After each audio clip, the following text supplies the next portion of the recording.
After you've centered your clay, it's time for the donut phase. Always use your outside hand to support the walls. Then use the index finger of your dominant hand to poke a hole in the center. Make sure you use enough water so that your finger slides. You want your bottom to be a pinky thickness, so don't poke all the way through to the wheel. Now take your sponge and smooth out the shape of the donut.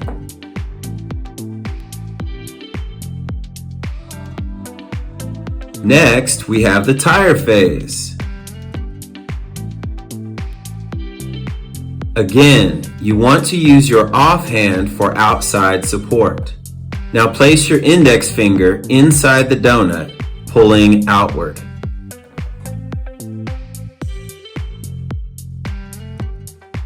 The next technique is called putting in the bottom. Using your sponge or index finger, put pressure on the bottom, moving from the center to the outside in a back and forth motion.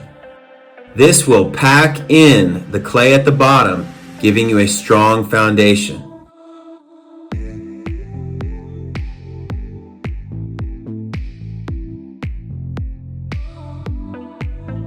Wetting your clay and cleaning your wheel is a constant habit that you will need to develop.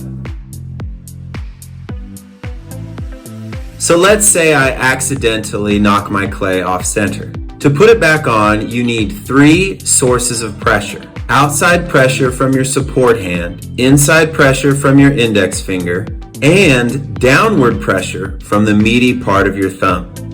This is the mold that puts your clay back on center. Measuring the bottom.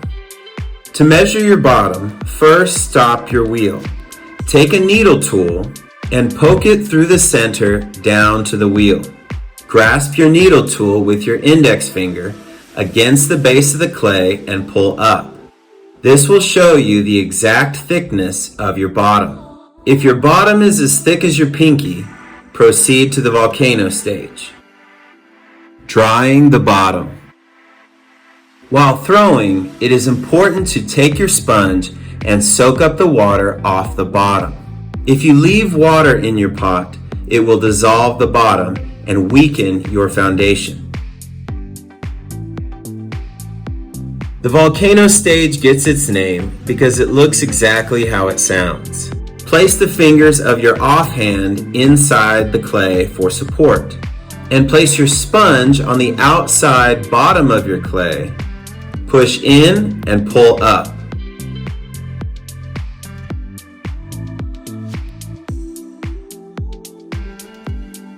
Straightening the top.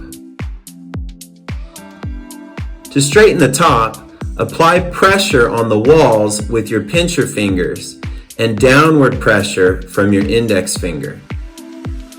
The first pull. Making your first pull is the same motion that you did when you made your volcano, except this time you're going for a taller cylinder shape rather than a pyramid shape. Choking the collar. As your pot grows taller, it's much easier to get off center. This is when you choke your pot with both hands to put it back on center. You guys give up or you're thirsty for more?